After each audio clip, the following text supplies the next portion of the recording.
Bueno, parece que ya vamos a arrancar, Horacio, pero antes contame, ¿cómo viste el principio del primer programa? ¿Cómo te comentaron algo? Me hicieron muy buenos comentarios. Para colmo se estrenó el sábado pasado, que fue mi cumpleaños. Pero bueno, le habrás dicho decime algo lindo, ¿no? No, es una frase que no es... Para los buenos comentarios, o era posta. ¿Les gustó en serio? No, sí les gustó. Además, ¿Lo notaste? Vistas, sí. ¿Te comentaron alguna parte? Yo cuando me dicen estuvo bueno, digo, ¿qué parte te gustó? Y ahí lo recagaste, porque viste, si no lo vio. No, sí, se hicieron comentarios concretos respecto ¿Concreto qué? Sí. La parte que cantaste. No, de la parte que te canté mejor no hablemos. ¿Por qué? Bueno, estuvo digno. Bueno, y aparte era tu cumpleaños. Tampoco podías estar viendo a la vez el programa. ¿Cuándo lo viste? Lo vi el día siguiente, el domingo de la noche. ¿Y el cumpleaños cómo terminó? ¿Cómo empezó? Me imagino, comida, gente. Plena tormenta de Santa Rosa. Tormenta full. Bondiola, sopa paraguaya, papitas, chisitos y vino. Espectacular. Lujazo. Y algo de Fernet. Ah, bueno, alguito, no, tampoco hice el carajo. Pero bueno, estuvo... ¿Y después qué es lo lindo que te dijeron del programa? Me dijeron que se nota mucho la química entre nosotros, de cómo nos entendemos al aire. Pero mientras que no te lo diga tu novia, porque es grandota, yo la vi, te digo, la estoy midiendo a ver si todavía, viste... No, yo no te toqueteo más, porque eso de que te toqueteaba, viste, quedó como medio confuso. Bueno, era el primer programa. Bueno. Teníamos que encontrar los códigos para los cuales comunicarnos. Está muy bien. ¿Ves yo acá? Bueno, te voy a ir tocando por abajo la mesa. No, peor. Bueno, soy no humor mejor, ¿no? Pero bueno, de a poco va a ir saliendo mejor. Decime algo lindo vos. No. Ya te dije algo lindo. Bueno, en fin, escúchame. Ahora vamos a empezar lo de los 90. Año 90. El principio, el anterior era el principio al fin. Pero bueno, este año veremos. Bueno, ¿ya estamos? ¿Estamos? Bueno, soy Elizabeth Ambiamonte. Soy Horacio Buyú. Buenas tardes, buenas noches. O el horario que nos encuentren. Sí. Y estamos acá haciendo Tanta Trampa, el programa de rock y política que recorre los 90. Y hoy hoy empezamos 1990, porque el anterior fue 1989, el principio de la década, corrido del eje del cero. ¿Y cómo le titulamos a este capítulo, Horacio? Relaciones carnales e impunidad. Bueno, prometedor. Y tenemos un clip para empezar el programa. Si yo tengo que elegir un punto de finalización de la modernidad y un punto de inicio, no elijo la caída del muro de Berlín. Elijo la caída de las Torres Gemelas. El concepto de la doctrina de seguridad nacional, que consideraba su principal tarea la eliminación de los enemigos internos infiltrados en las instituciones del país, incluyendo medios de comunicación.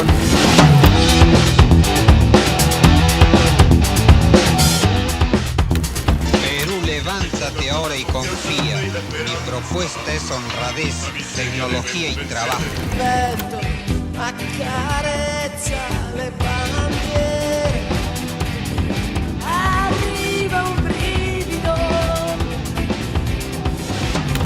Cohetes y ametralladoras iban por los aires y somos conscientes de que miles de edificios iraquíes habían escondido armas antiaéreas. Por favor, para atrás.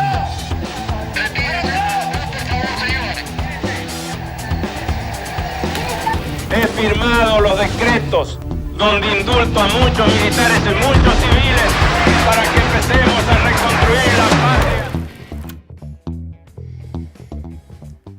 Bueno, a ver, apenas algunas escenas. Fuerte el final, fuerte. Tremendo. Me puso todo. la piel de gallina. Te digo, yo la parte que me quedo, digamos, como preferida es la del Mundial 90, a pesar de que no lo ganamos. Bueno, tuvimos nuestros momentos tan hermosos. Verlo a Diego ya siempre es hermoso, ¿no? Y esa canción que para mí fue la más linda. Hablando de canciones, tenemos invitados.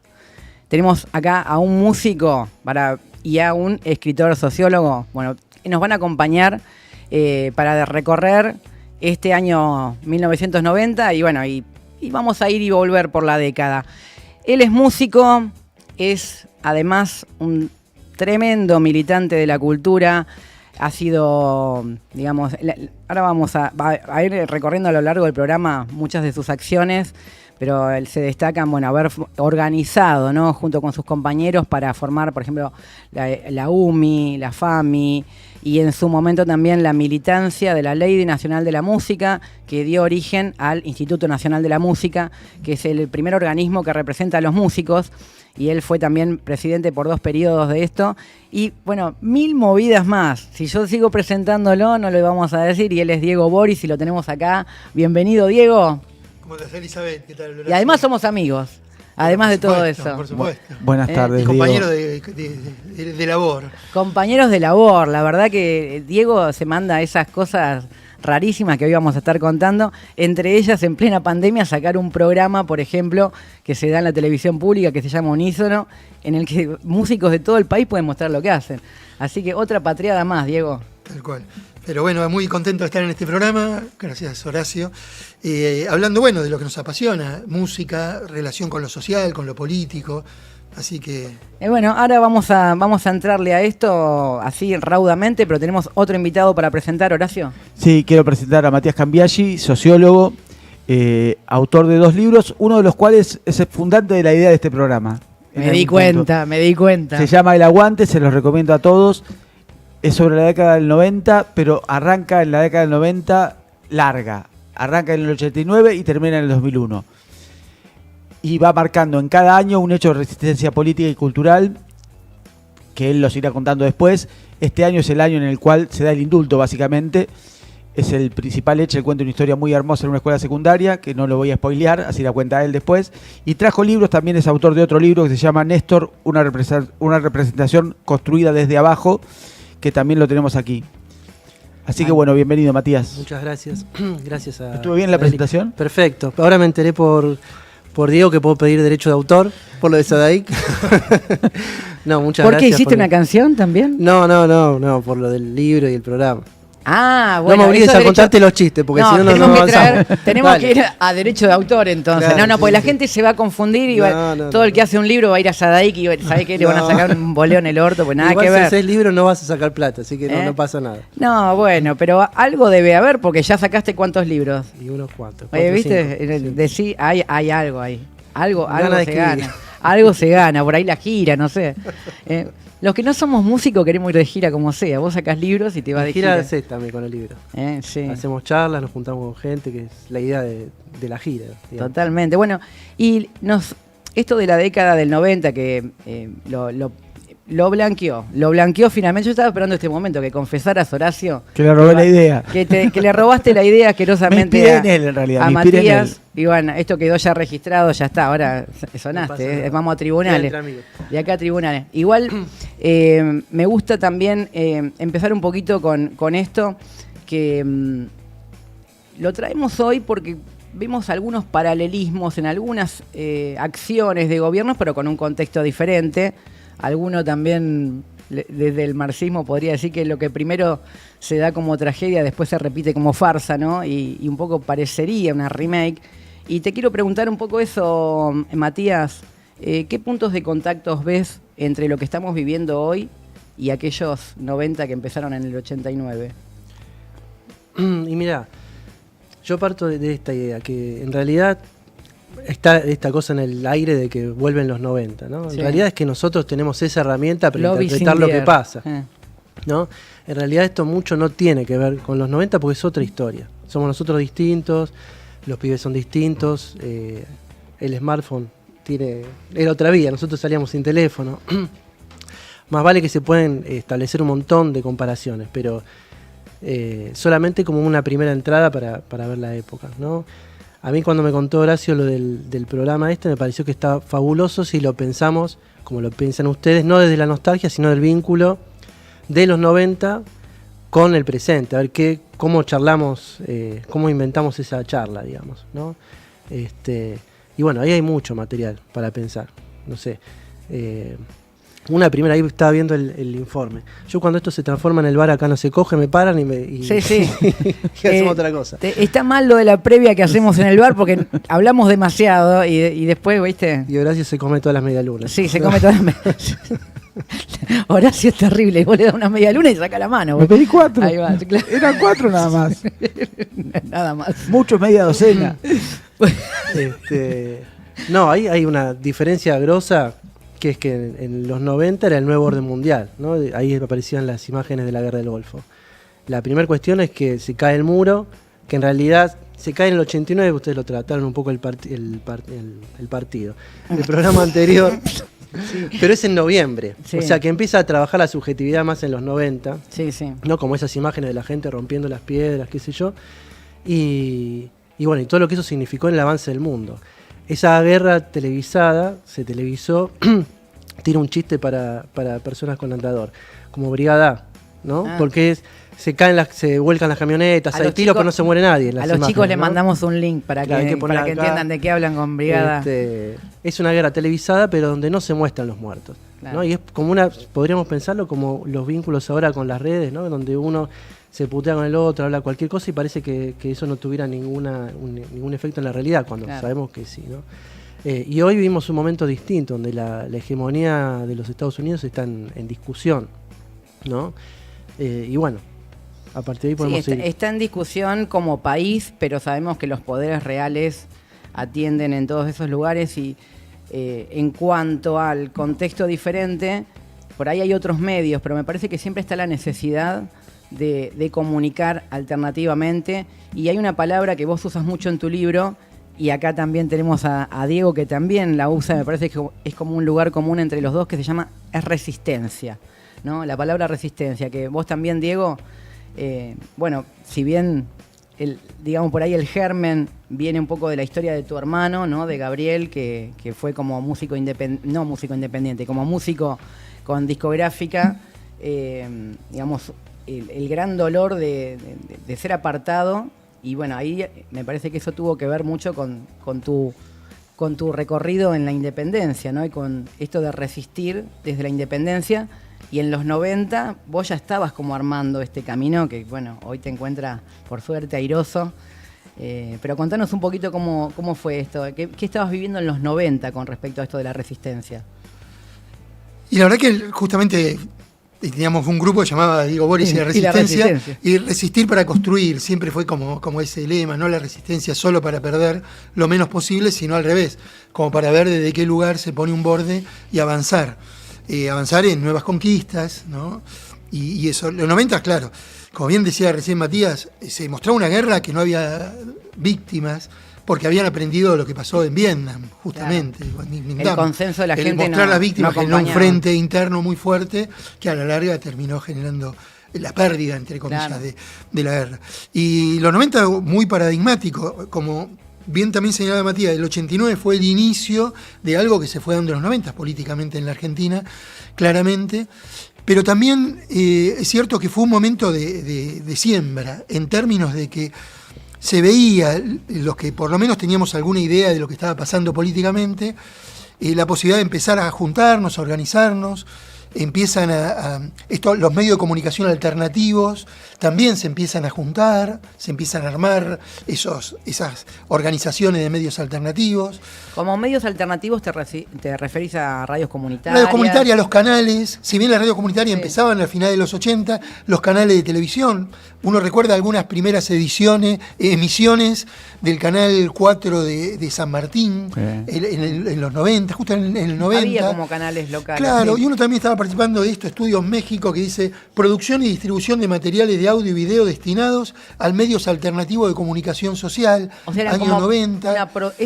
¿Qué es esta productora? ¿Vos trabajabas con eso? Sí, estábamos acá, yo participaba de esto. Estudios México era de producción de medios alternativos, de contenido de medios alternativos, no era para hacer negocio justamente, sino para ver cómo desde algún lado se iban generando anticuerpos a lo que se veía venir una concentración en la comunicación. Eso se veía venir, si bien fue a mediados o a principios de los 90, no en el 90, se generó esa situación. Entonces fue un momento también de construcción. Fue cuando se privatizan los canales. Claro, empieza a pensar en esa idea de privatización de los canales, si bien fue posterior, no fue justo en el 90, pero todo empezó a ir hacia ese lugar, y como anticuerpo de los medios de comunicación, de la gente que le interesaba la producción de medios alternativa de contenidos para los medios de comunicación, nos empezamos a juntar. Yo me acuerdo que en ese momento ¿qué tipo de participaba en las reuniones de ATECO, ¿no? En lo que eran las organizaciones o de radio comunitarias o de televisoras comunitarias. ¿Pero qué tipo de contenidos, ponele, producían para medios alternativos? Y todo lo que tenía que ver con, la gente que se juntaba en un barrio para generar modelos de producción, era esto de juntarse porque empezaba una situación muy complicada. Recordemos que en ese momento se empezaba a vender lo que era, a desguazar lo que era el gran aparato del Estado en términos de incidir en las políticas públicas. Sí. Somisa tenía todo lo que era el acero, hoy Techín, el boom de Techín, las comunicaciones, en el medio del boom de las comunicaciones se privatiza Entel, ¿no? Los ferrocarriles que tenían... La famosa frase del fallido, ¿no? Que todo lo que deba permanecer en manos del Estado se va a vender, ¿viste? ¿No?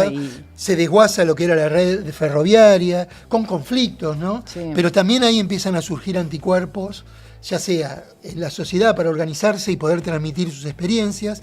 Uno recuerda los consejos de la comunidad en Moreno. Bueno, de todo se trataba de hacer contenidos para ser reproducidos en los medios locales, estos que se llamaban medios alternativos, pero también en la música. Empezamos a pensar en cómo poder editar nuestro material en formato profesional, ¿no? Uno recuerda, ven acá, este casetito acá, claro, pero editado en formato profesional. Claro. Y vamos sacando nuestro material en forma independiente, año 1990, ¿no? Y empezar a acumular en un lugar. La acumulación en ese momento era sobre situaciones físicas, no existían las páginas, existía la carta, existían los programas, ¿no? Los programitas. Calcos, nos estaban mostrando también. Esto de los calcos que ahora... Los adhesivos. Está como súper prohibido, pero está en las redes sociales hoy, pero... ¿Cuál era la técnica? ¿Cuál era la técnica? ¿Qué hacía? Tocaba el timbre del colectivo, para bajar, el colectivo miraba, bajaba la vista y cuando bajaba la vista, ahí pegar el calco, para que la gente vea. Toda una técnica. Es como la propina al mozo para que te consiga mesa, ¿viste? Claro. Así, pero acá era justamente esperar de que el colectivero baje la vista para... poder pegar el calco. Y en los subtes, la impunidad total. La necesidad agudiza el ingenio. Entonces, pero eran los medios alternativos de comunicación, ¿no? En el caso nuestro era un grupo musical que saca un material en forma autogestiva. Si bien existió antes con la experiencia de Mía durante la época de dictadura, 76, los vitales. Claro, al 82 y luego los redondos. En los 90 ya empieza a haber la posibilidad de acceder a los medios de producción. Ya en los 95 con... La revista Pelo también, me acuerdo que Ripoll contaba que habían hecho como una cadena de lectores, ¿no? Que onda, te daban un premio si vos pasabas la dirección de alguien más y se hacía todo el mailing por correo. Claro. O sea, con un costo, obviamente... Con una carta. Claro, con una carta física. Sí.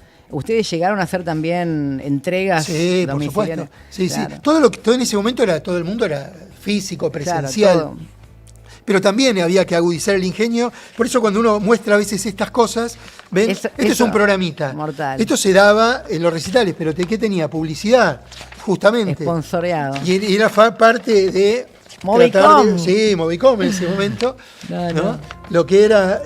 Y ahí poníamos las letras y ciertas cosas y había publicidad. O sea que también era cómo bancar un proyecto autogestivo, que la libertad artística era la primera premisa. Igualmente eso que vos mostrás no está muy lejano de lo que hoy se hacen en los programas, por ejemplo, de radio independiente, que también tienen que tener sponsors de este estilo.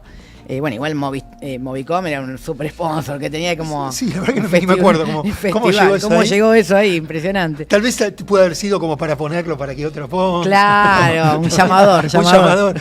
Pero sí, el agudizar el ingenio, pero el principal sponsor siempre tenía que ser el público. Claro. Siempre. En eso era lo más importante, ir construyendo, un grupo de personas que pueda seguir el proyecto artístico, porque ese era el lugar donde... Pero después, para poder hacer cuestiones físicas o eso, estaba bueno tener sponsor. Totalmente. Está buena esa idea de que el principal sponsor siempre tiene que ser el público, no solamente para la música, sino también para la política, aplicarlo, ¿no? Debería, ojalá fuera. Hay que enamorar, convencer, ¿no? Para vencer hay que convencer. Le quiero hacer una pregunta a Matías. Dale. Perdón que interrumpa, Diego.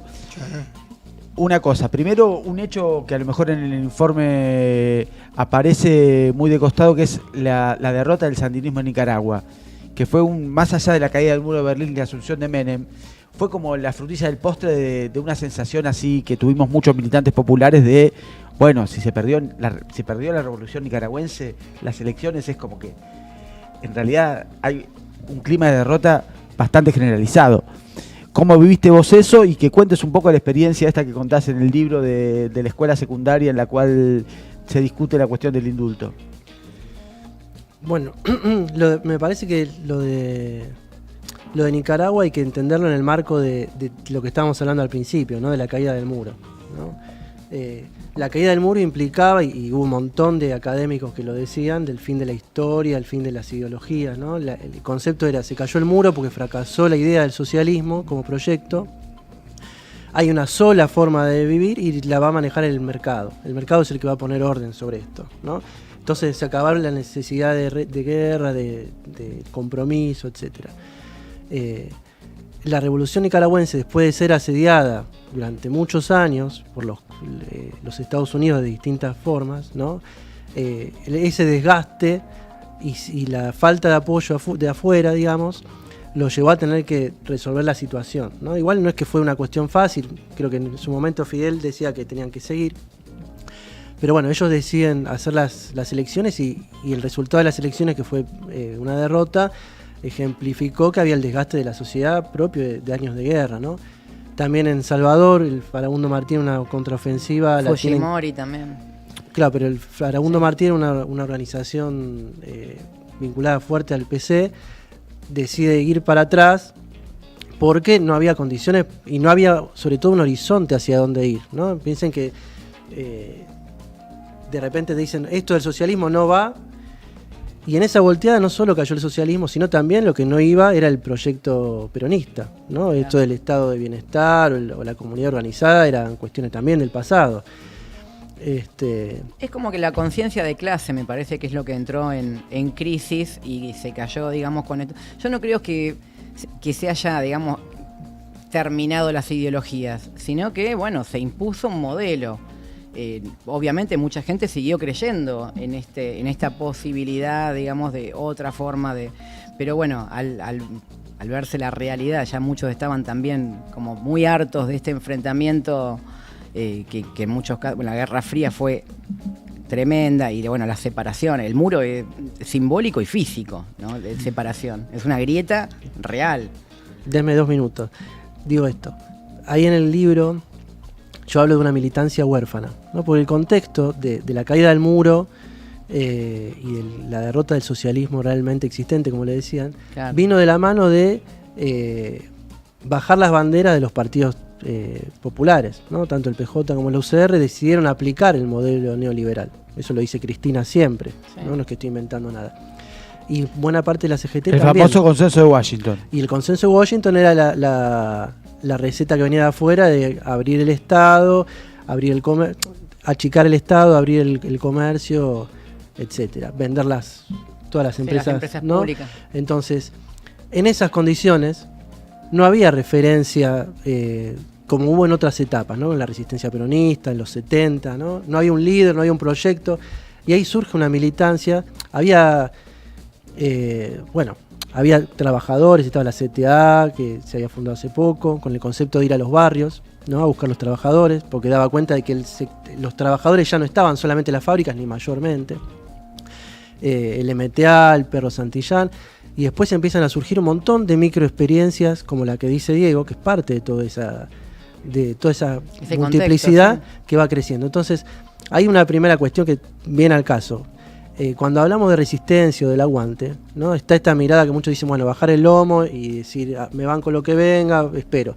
Y todo lo contrario. En la realidad, la resistencia es una situación de enfrentamiento, claro, en condiciones desiguales, ¿no? Donde el enemigo es mucho mayor, y no solamente que es reactiva, sino que es creativa. Una guerra de posiciones, como diría Gramsci. Guerra, sí, pero aparte hay que tener en cuenta ese elemento que me parece fundamental. Cuando se juntan 3 pibes, 3 pibas, no es solamente vamos a sostener esto, surgen cosas nuevas, claro, ¿no? Y ahí las cuestiones que nos mostraba Diego, ¿no? De la estética de esos trabajos.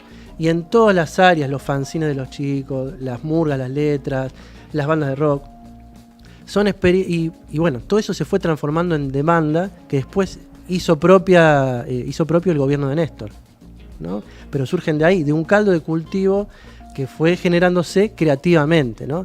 Ahí estaba lo del indulto. Cierro con esto y me pongo un poco polémico. Lo del indulto es en el 90, ¿no? Ahí estaba releyendo cosas de esa época y decían que había encuestas que el 75% de la sociedad bancaba, estaba en contra del indulto, ¿no? Y estaba a favor de la movilización y se movilizaron cientos de miles en todo el país, ¿no?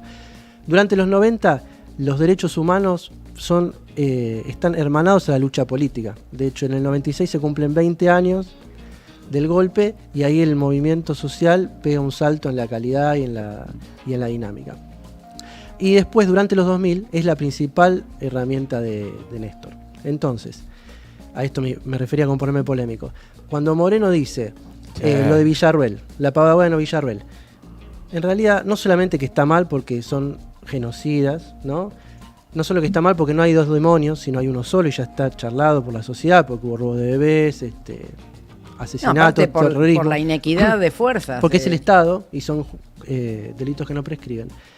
Sino que aparte lo que hace es borrar a la sociedad, ¿no? Porque la discusión es, el activismo de 20 años se borra en esa discusión. Entonces estamos pensando una política sin gente, ¿no? Como aparte él lo dice claramente, vos quedate ahí acá, que no se movilicen, que esto es una cuestión de la política. No, mentira, es cuestión de la sociedad. Entonces cuando vos decís, voy a pensar una política sin gente, estás pensando una política de ajuste muy chiquita, ¿no? Entonces, eso me parece que está bueno para pensar. Cuando pensamos de resistencia y cuando pensamos en la política, siempre es con gente, ¿no? No, totalmente. Me fui con lo del colegio, no dije nada, pero ya lo vamos a echar. Sí, ahora. No, pero me volvió la idea. Tu oportunidad. Esta idea de que el gran protagonista, el gran sponsor es la gente. Es la gente. Básicamente. Bueno, y justamente hablando de esto, de qué pasa cuando los pibes se juntan y cuando hay que también estar con la gente, yo también quiero que Diego cuente un poco de estas experiencias de tomar la calle, tomar el espacio. O sea, así como, digamos, todos los movimientos sociales se caracterizaron un poco por esto, por tomar el espacio público, Diego también desde la música y desde los grupos tuvo también varias experiencias que me parece que no sé cómo evolucionaron para llegar, digamos, a esto que fueron después las movidas. Ahora, si quieren, podemos ir mostrando, por ejemplo, algunas de las cosas que Diego hizo en el espacio público, ¿no? Esto de tomar el espacio público. ¿Cómo salió esta idea, Diego? Y básicamente por dos motivos. Uno, por la imposibilidad de tocar en los espacios grandes, habilitados, sin grandes sponsors, por otro lado. Y por otro lado también porque en algún punto la calle es nuestra, en ese sentido. Digo, no estaba bueno dejarla. Y uno que ha tenido la posibilidad de participar de las marchas, las movilizaciones. Recuerdo una, la última en dictadura, marcha de los jueves.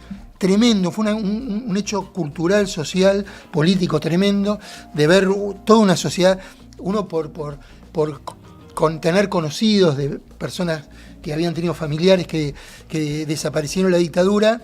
Nos acercábamos los jueves y no era mucha gente la que circulaba al principio, en el 81, 82. Y ver esa movilización del 83, donde cientos de miles de personas marchaban, era tremendo. La calle claramente es nuestra en términos, pero también sucedía mucho lo que decía Matías, esa cuestión de a veces la política o la parte más compleja de la política termina mandándonos a nuestras casas, porque esto es una cuestión de las cúpulas, claro. O se resuelve entre cúpulas. Y justamente se resuelve más a favor de los sectores populares cuando estamos en la calle a cuando no estamos en la calle. Bueno, claramente se vio, en las movilizaciones que se hicieron ahora, de las universidades, cuando y desde el pueblo se manifiesta. El 17 de octubre, o sea, ya, y el renunciamiento de Vito. O sea, la gente en la calle, bueno, como decía Mordisquito, ¿no? Pone nervioso al poder, ¿no? Sí. Pero para eso también es cierto, hay que moverse, hay que ir y no mirarlo por los medios de comunicación. Total. O sea que para nosotros era natural tocar con un camión en la calle Corrientes, en un barco en La Boca, o después que en un tren, que es el tren que tomamos vos lo contás así a la pasada como si fuera que lo hizo todo el mundo. Diego, no es así. Eso creo que no lo hizo nadie más. Yo no tengo. Sí he visto colectivos, por ejemplo, por ahí de alguna emisora o lo que sea, ir por los barrios. Pero lo que ustedes hicieron de esto, aparte le faltó como la aeronáutica nomás. Estuvimos a punto. Cuando era aerolínea, sí. Pero yo quería hacer una movida en la calle Corrientes, y no nos bancaron hasta ahí, con un avioncito, ir andando. Abuelo rasante. No, abuelo, no, por tierra. Pero hicimos el recital del camión en la calle Corrientes, de Callao y Corrientes, de Callao. ¿Un camión de qué tamaño te acordás? Sí, el escenario, no me acuerdo, creo que tenía de 13 metros, una cosa así. Un camión de 13 metros por calle Corrientes, con la banda. Viernes a las 7 de la tarde, luego un barco al otro año en Caminito de la Boca y después el tren de 11 a Moreno en un recital que íbamos tocando donde quedamos en el lugar del andén. Pero tenía que ver con, estas movidas se pueden hacer desde la independencia de la producción. Claramente, no se puede hacer desde las compañías discográficas, claro. Era un poco eso.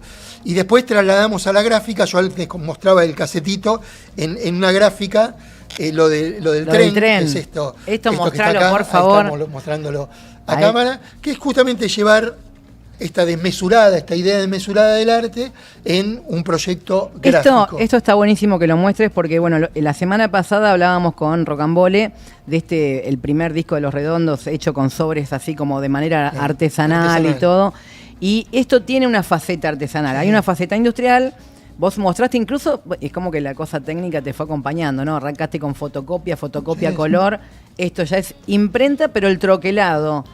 Y el armado es artesanal. Es artesanal. Pero porque justamente era hacer algo que no podía hacer la superestructura, y de eso se trataba, ¿no? Mezclar maestras jardineras, amigas que daban la cosa final. Y gente de la banda. Lo contracultural, en los recitales del camión, del barco, del tren o del disco, no estaba en el momento del recital, estaba en el proceso de haber vencido las trabas burocráticas que propone el sistema para hacer un recital en una calle, en un barco o en un tren. Y desafiar la lógica también económica, ¿no? Porque uno ve eso y, como decía hoy Matías en el bar, porque esto es conversación en off, eso sale un montón de plata, o sea, esto no es rentable, ¿viste? O sea, una discográfica te dice eso. Es que no terminó saliendo tanto. Por ejemplo, el recital del tren, el tren no salió gratis, los permisos no salieron gratis. Fue es trabajo, un poco como en su momento fue lo del disco de Artaud de Spinetta, ¿no? Meter un formato que no entre en ningún lado en las bateas.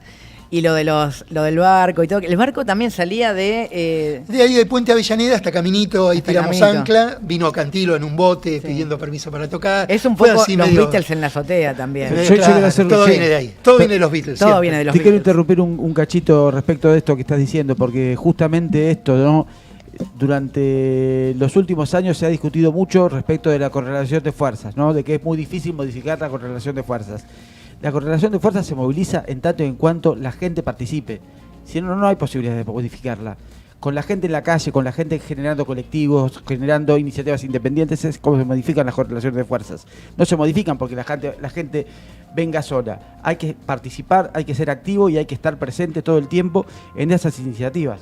Es buenísimo eso que decís, Horacio, porque es como que los músicos también muchas veces que se quejan, vos, Diego, que venís militando con los colectivos de músicos, esto de que se quejan de no viene nadie, pero también hay que ir a veces a buscarlo. Esto hay que militarlo, hay que militarlo. Claro, hay que militarlo. Y ese impulso que tuvo que ver con estos recitales también tuvo que ver con la UMI. O sea, la Unión de Músicos Independientes nace en el 2000, pero lo contracultural, ¿cuál era? Que los músicos nos juntáramos, tengamos una personalidad jurídica, hagamos el trámite y tengamos una representación, no una referencia. Una representación que después pudimos hacer juicio al gobierno de la Ciudad de Buenos Aires, se lo ganamos, participar de leyes, eso. La diferencia entre referencia y representación es juntarse y organizarse. Un poco eso. Y eso también está bueno pensarlo, ¿no? Que uno piensa que el colectivo de músicos, como son artistas, viste, por ahí la visión, más en los 90 todavía, era como un poco, bueno, son medio hippies, viste, no se van a ocupar de nada así como administrativo. Y ustedes también desde la Unión de Músicos Independientes, yo me acuerdo, pues fui a un montón de charlas de capacitación porque tuvieron la generosidad de hacer todas las averiguaciones, digamos, a nivel derechos que tenían, y bueno, y conquistar nuevos. y capacitar gente, ¿no? Por cómo, de ahí, bueno, también salen los manuales de autogestión que están en la página de INAMU, que tuviste muchísimo que ver, y todo UMI, me acuerdo que se daban esas charlas a full siempre para que, bueno, vayan a registrar, que incluso ustedes descubrieron eso de el derecho del fonograma, del productor fonográfico, que existía para todos los independientes. Y que nadie lo estaba cobrando. Bueno, seguramente en otros discos, ¿no? A menos que fueran grandes empresas, ¿no? Y ya en los 90 estaba Lito Nevia con su sello Melopea, digo, también haciendo una movida cultural muy fuerte. Sí, pero ese año fue más de lo colectivo, digamos, ¿no? Nosotros, claro, lo quisimos colectivizar, algo que por ahí venía como impulso más individual o más chico, pero que ya estaba. Nada empieza cuando uno llega ni termina cuando uno se va, ¿no? Pero no es... Pero el otro día justamente el Mono contaba de sus experiencias colectivas desde la cofradía en adelante. Claro.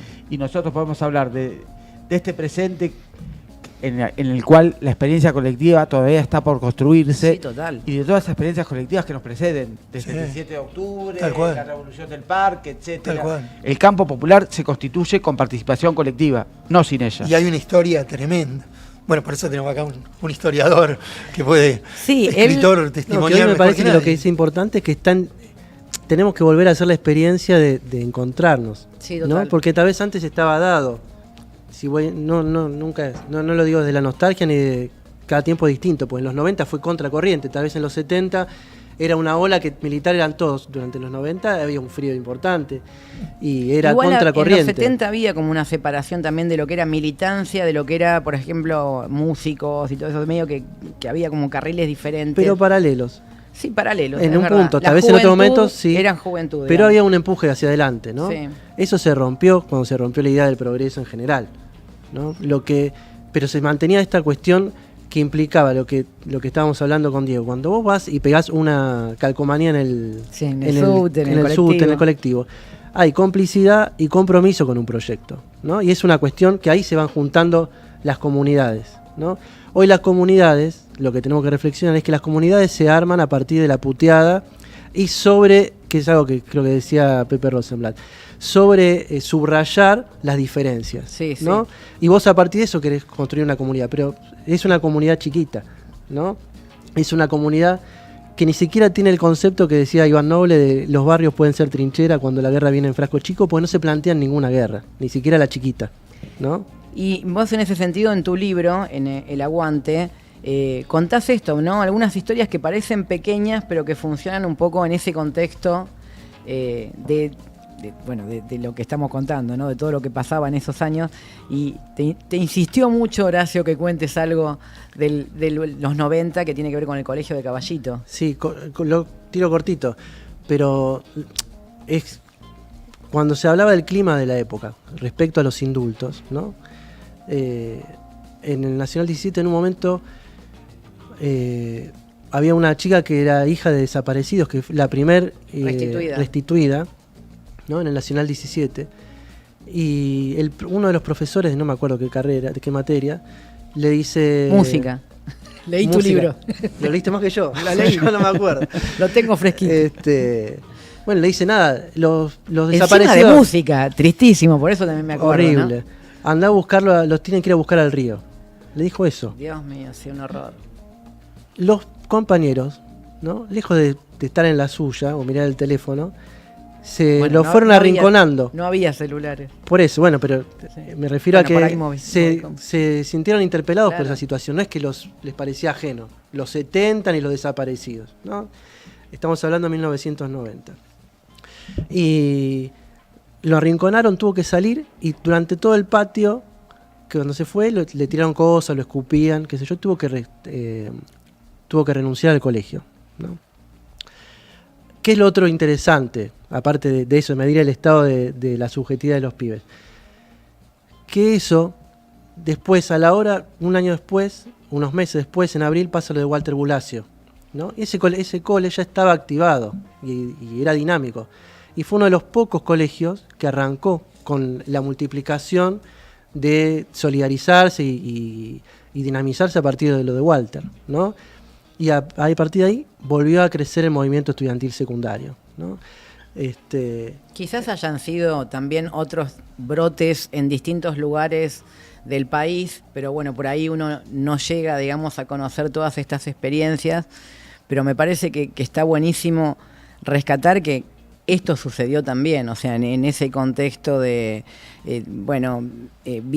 empezaba esa fiesta menemista, ¿no? Esa cosa de frivolidad, nosotros decíamos relaciones carnales, y mucha gente, vos también en tu libro decís, ¿no? Que mucha gente estaba como muy contenta con esto de los viajes, ¿viste? Y el consumo, y poder, ni hablar que todavía no llegamos por el 90, pero va a llegar el 1 a 1, pero... La semana que viene me parece. Sí, creo que ya llegamos, pero...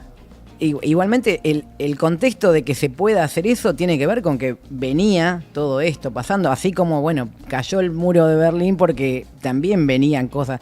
Me acuerdo el tema de Morris, ¿no? Que decía, el comunismo resultó complicado, ¿no? Porque, claro, y como vos también decías, el socialismo real existente, o sea, nunca se llevó a la práctica lo que realmente se plantea. Por eso después queda en el imaginario esa cosa de estos zurditos quilomberos. Y por eso también es que esta nueva derecha, se adueñó del concepto de libertad, porque nosotros les regalamos el concepto de igualdad, básicamente. Sí, y fíjate ahí, como hice la tarea que me pidió Horacio, hice la tarea. Le decía que en 1990 se editaron varios discos, muy importantes todos, pero que para vincular, ¿no?, la música y las dinámicas de los 90. Uno le decía de Ataque 77, hago un paréntesis. Sí. ¿Se acuerdan de los bonus track de los CD? Sí. Podemos hacer el bonus track del bar y sumarlo al programa. Bueno, dale, vamos. Pero bueno, decía, el de Ataque 77, no me acuerdo el nombre ahora. Dulce Navidad. No Ángeles Caídos, no me acuerdo. Pero bueno, sí. Espadas y Serpientes era el tema, ¿no? Sí. Donde dice, yo volveré a las calles, yo sé que mi barrio me esperará. Después, el de Soda Stereo, Canción Animal, que es a lo que traigo, aparte que es un discazo en general. Y es una descripción muy fuerte de los 90 también, ¿no? De lo que estaba pasando en ese momento. Era una canción animal. El catalizador, ¿Y ¿no? cuál es el otro tema que está bueno vincular con los 90 con Canción Animal? La vuelta a los 70, Pescado Rabioso, de Soda Stereo, ¿no? Ahora, Filosofía Barata no era también... Y Filosofía, gracias, Eri. Y Filosofía Barata y Zapatos de Goma, que ¿qué es lo que traigo? El himno nacional, ¿no? ¿Qué es? Es una reapropiación popular de una canción que estaba en disputa con los milicos, ¿no? La cuestión nacional también totalmente. Lo cuenta Andrés Ciro, creo, de Los Piojos. También cuando empezó a tocar la armónica, que la mayoría de la gente se quedaba así. Claro. ¿No? Ahí había una disputa sobre los símbolos patrios y qué significaba, que si era la escarapela y atrás no había nada, o si Charlie era pueblo. directamente tuvo juicios por tocar el himno, por la versión. Y él en la argumentación, a ver, Diego, si también me ayuda, pero dijo, el himno es de todos. O sea, de todos los argentinos. Y yo soy argentino, tengo derecho a cantarlo. Voy a contar una experiencia personal. Uno de los días más emocionantes de mi vida, que tiene que ver con Néstor, fue el 24 de marzo del 2004 en la recuperación de la ESMA. Después de que habla Juan, o antes, no me acuerdo, cuando estaba hablando Néstor, habla Juan, que pasan la versión del himno de Charlie por primera vez en un acto oficial. Tal cual. Así es. Es impresionante porque es desgarrado. ¿Viste la versión? Tiene un dramatismo. La versión en la lluvia, que es... un Purple Rain aparte. Sí, tiene un ritmo. Totalmente. Bueno, lo debe haber hecho a propósito. Igual esto Hasta llovió por él. La disputa que dice Matías de los símbolos patrios se daba, y también existía en los medios de comunicación el posmodernismo, que no los veía bien. Veía como que eran medio fascistoide, etcétera, etcétera. Nosotros hicimos un video en ese momento, El rumor del silencio, que tenía manifestaciones en la historia argentina, banderas argentinas, Madre de Plaza de Mayo, Angelelli, Mujica, todo lo que era dividido en dos partes, los personajes históricos que hicieron bien en Argentina, los que no, y sin embargo en canales de acá, de los que eran progresistas, lo tildaban como había banderas argentinas en medio fascistoide. Perdón, esto era la banda de sonido de ese documental que me habías comentado, ¿cómo se llamaba? Se me va el nombre del documental que habías hecho en el 89, era muy ya vamos, No, ya DNI, la película, la música de la película DNI. No, esto fue posterior. Historia. Fue posterior. DNI era una película que planteaba justamente un poco el movimiento nacional y popular, algo de las invasiones inglesas hasta ahora, que nosotros pudimos hacer la música con Carlos Viola, pero esto era la disputa de los símbolos. Esto que vos decís tiene que ver también con algo que planteaba recién Matías respecto de ciertos discursos que están circulando, de algo que algunos autores de nuestra historia política intelectual han definido como el nacionalismo sin pueblo. Ese nacionalismo no puede ser nacionalismo sin pueblo. La nación es el pueblo. Sin pueblo no hay nación. Y sin eufemismo, por supuesto. Tal cual. Es el pueblo. Y ese disco, Boris y la resistencia que tiene... Mirá, acá Matías hizo 10 años en un libro. Diego hizo 20 años y un amor... en 12 minutos. Impresionante ese tema, quiero que lo escuchen. A la gente le decimos que entren a las redes de Diego. Cuenta un poco la historia de alguien que tiene 20 años en los 70 y que tiene 20 años en el 2000. Y que se había refugiado 30 años en el amor, digo, un poco una especie de operita rock de eso. Pero sí, trata de mostrar los acontecimientos que sucedían y cómo la misma situación, utilizar algún tipo de químico como experiencia para expandir la mente y después como evasión, cómo la misma situación era totalmente diferente en una década. El contexto cambia, digamos, la experiencia, ¿no? Porque también nosotros decimos los Beatles también, ¿viste? Estaban en LSD, Claro, como una forma de expandir. Una forma de... Y después era como una forma de evadir. De evadir. ¿no? Como situaciones diferentes. Pero esto de los símbolos es re interesante, lo que comentaba Matías. Digo, nuestra bandera, digo, ciertas cosas que después cobraron una importancia muy grande a mediados de la década del 2000. Y sobre todo con el bicentenario fue terrible. Claro, se recuperaron de una manera increíble, pero durante un tiempo el progresismo, entre comillas, lo veía como asociado y no estaba bueno dejar esos símbolos en manos de la derecha porque nada que ver, siempre fueron nuestros. Total, estamos medio llegando al final, nada, ¿qué me quedan? ¿2 minutos? ¿Qué tenés acá, Diego, en el videocassette? Estoy muy entregada. Esta parte de lo que se daba como difusión en esa época, un programa de televisión que habíamos hecho en la TV pública, llamado Construyendo Sueños, que era el recital del camión, del barco y del tren, y la independencia de producción, en un programa que se dio. Y digo, siempre a buscar, esto era otra forma alternativa, la revista en los kioscos de diarios y revistas, con un CD. Un CD que se vendía. Digo, buscar siempre... Cuando creíamos que el disco de vinilo no iba a estar más. Claro, siempre formas alternativas de poder, digamos, llegar a la mayor cantidad de gente posible. Claro, los kioscos también fueron muy importantes, ¿no? Como una alternativa a las disquerías, algo que está más al paso. Yo, antes de despedirlos, porque saben que el programa dura menos de lo que quisiéramos para charlar de un montón de temas, quedan miles de cosas para hablar. Bueno, lo podemos hablar en otro programa, ¿por qué no? Quiero preguntarles, y voy a arrancar por Diego, porque Diego les sobran después, y mientras vos pensás, Matías, ¿qué propuesta harían hoy si tuvieran que decir, bueno, yo propongo que para, no sé, mejorar o alcanzar, digamos, el país que queremos o algo en positivo, ¿qué podríamos proponer? Básicamente lo de siempre, ser protagonistas de lo que queremos, digo, más allá de espectadores o de analistas lúcidos de lo que habría que hacer, digo, ir más a lo concreto, a lo que amamos, a lo que nos gusta y comprometernos. Así como una cooperadora funciona bien si los padres de una escuela se comprometen, no hay mucha ciencia, parece eso, ser parte nosotros de lo que queremos modificar. Y hacerse sumarnos, cargo, ¿no? También sumarnos a los colectivos. Seguro. Que por ahí representan también. Vos lo hacés, por eso yo te lo digo. Pero digo, en eso y en el trabajo generalmente encontramos acuerdos y como bien decía Matías, no solo por las diferencias, sino por lo que tenemos en común. Digo, eso es mucho más potente que la necesidad de agudizar las situaciones conflictivas. Por supuesto, los que estamos de un lado de la historia, ¿no? Totalmente. Bueno, y los que están del otro también... podemos hacernos amigos, ¿no? También podemos acercar... Por ahí estamos en algunas cosas de acuerdo. Si no son cómplices de genocidio... Claro, hay límites, es verdad. Muy bien dicho, Horacio. Ciertos límites. Y vos, Matías, ¿qué 15 segundos, ¿no? Creo. Bueno, rápido. Y con tono noventoso. No conformarnos con el mal menor, nunca, porque no enamora. El policía y el botón y el ¿cómo decirlo? bueno, digámoslo, cerremos en el policía, ¿no? Para no meter tampoco al chancho del tren, pero también el chancho del tren están del otro lado, ¿no? Hay que volver a una cuestión de contracultura. Los que están del otro lado, hay que tener el que tiene la gorra puesta está del otro lado, y eso va de lo chiquito a pensar el país que queremos.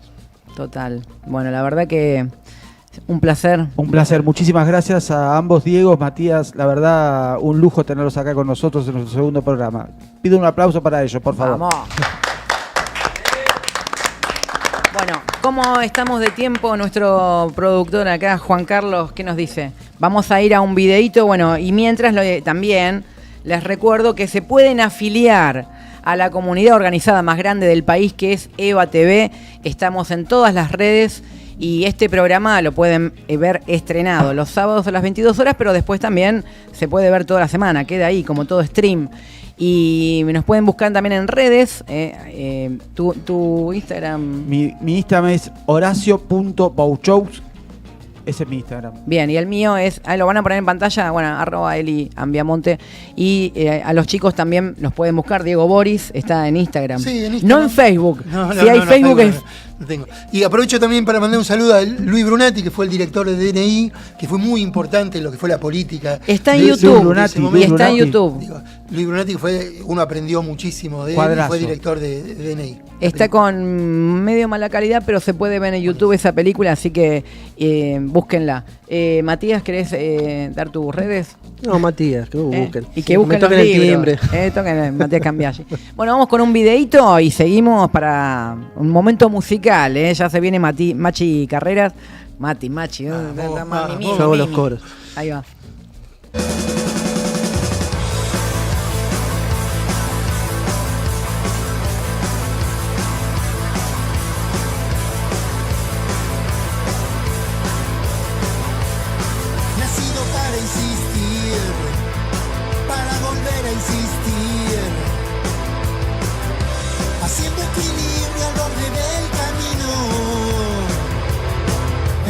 Para empujar y a punto de abandonar,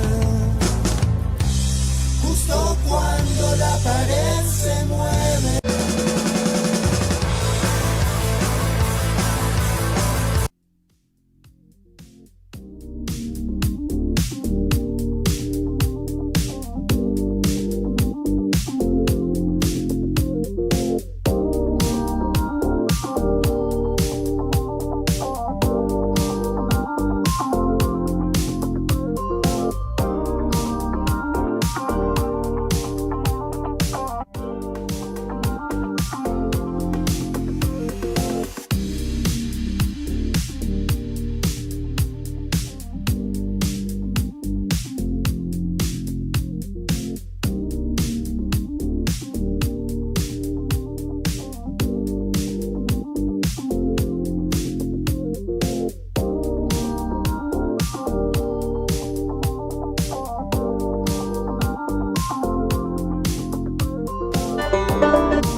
Veíamos ese video grabado en la base Marambio, el loco de Diego Boris y la Tolva, ¿no? En esa versión. Y ahora tenemos momento musical acá, a vivo, con Horacio Buchú.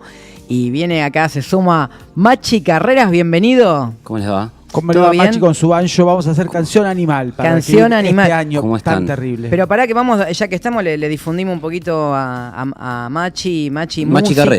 Machi Carreras. ¿Y para qué te puede contactar la gente? Además de que sos músico, ¿docente también? Docente, chef. También. Sí, también chef. Wow. Te voy a convocar yo entonces. Desastre lo mío. Hablando de chef, por eso dije chef. Horacio. Le gustan las facturas. Horacio fueron 4, pero eran 2 mías. Ah, lo quiero aclarar para que no se vaya, no se escape ese ya dato, está escrachadísimo. Fueron 4 al hilo, no 4 miró para ningún lado, 3 empanadas, no qué miseria. No lo escuché respirar. Así entré en Gladiador, le iba a decir, se las mandó. Sí, quedó atorado. No, yo no sé cómo subió. Bueno, Canción Animal, ¿no? Canción Animal. Dedicada a Uyum, que se comió las 4 facturas, Lino. Las 4 medialunas. Animalada. Bueno, sí. Un temazo de que, bueno, también del año 90, ¿no? En relación a esto, es que lo hacemos. Vamos. ¿Cómo estás para...? ¿Estás listo? ¿Estás para romper el hielo? Estoy. ¿No? Va, ¿eh? Hola.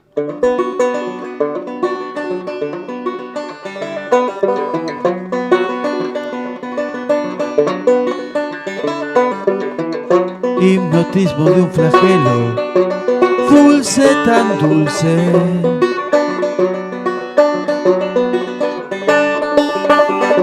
Cuero, piel y metal, carmín y charol. Cuando el cuerpo no espera lo que llaman amor.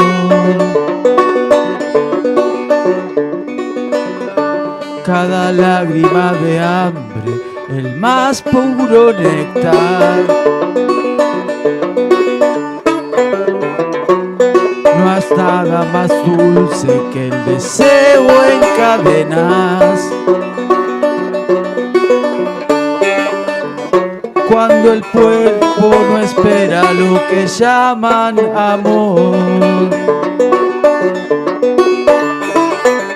Más se pide y se vive. Canción animal, canción animal.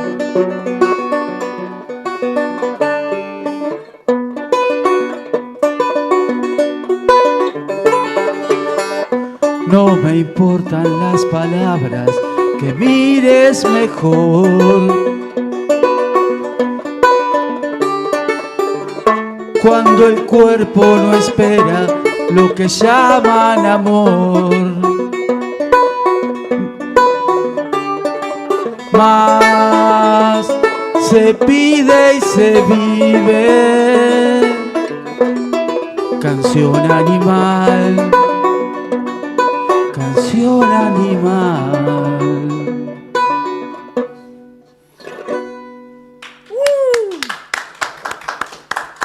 Vamos a ir mejorando, quédense tranquilos. Tremendo. Sigan las redes de Horacio, que tiene una fechita próxima, así que por la zona oeste. Por la zona oeste. Buenísimo. En Morón, ahí va. Bueno, y quedó el banjo al final. Sigue el banjo. El banjo fue el banjo ricotero, ahora es el banjo ceratiano. Es el banjo ceratiano hoy. Perfecto. Lo vamos modificando. Buenísimo. Bueno, chicos, ha sido un placer y nos pueden seguir en todas las redes de Eva TV, por supuesto, en las nuestras también. Vamos a ir compartiendo, contestando y díganos cosas lindas. Y síganos. Que no los vamos a defraudar. Le estuvimos platicando, Horacio. Vamos a decirlo de vuelta. Y síganos. Que no los vamos a defraudar. Vamos, hasta la próxima.